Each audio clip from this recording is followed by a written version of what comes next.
more medals in men and women's marathon on the last day of the games on Sunday, May 15, but the athletes were disqualified for lateness. And these are some of the issues that we get disappointed with the organizers, the Athletics Kenya, the Ministry of Sports. What are they doing until our athletes became late? And therefore, we lost gold because of lateness.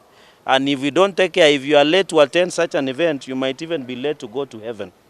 I wish to call upon the Ministry of Sports, Athletics Kenya, National Olympics Committee of Kenya, NOC, to up their game going forward and ensure the team work in synergy to avoid such errors of miscommunication that costed our team medals.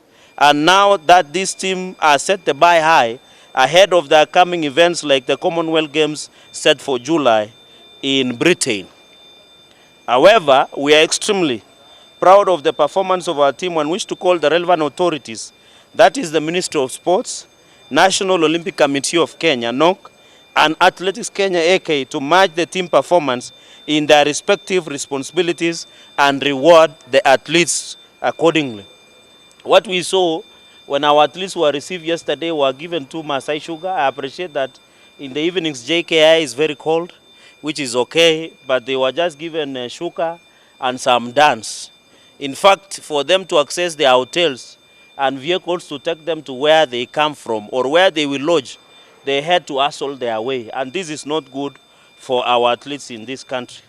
Despite previous proposed reforms from previous events such as Rio Olympics, and you remember the famous Rio scandal, which is yet to be concluded, and Tokyo debacle, a few or none has been implemented since we have noticed several malpractices such as the reward scheme and stipends given to winners for various categories has not been set clearly. They are just called for tea and mandazi in State House. It is like a tokenism, and we want to finish that tokenism in athletics, in our athletes and sports in Kenya. The payment of allowance to government officials being paid and other delegations, and I'm sorry to say this, some of your colleagues were paid higher allowances and ministry officials higher allowances than the athletes. So we wonder whether the ministerial officials, AK officials, and your colleagues in your industry were doing other marathons that needed highest allowances.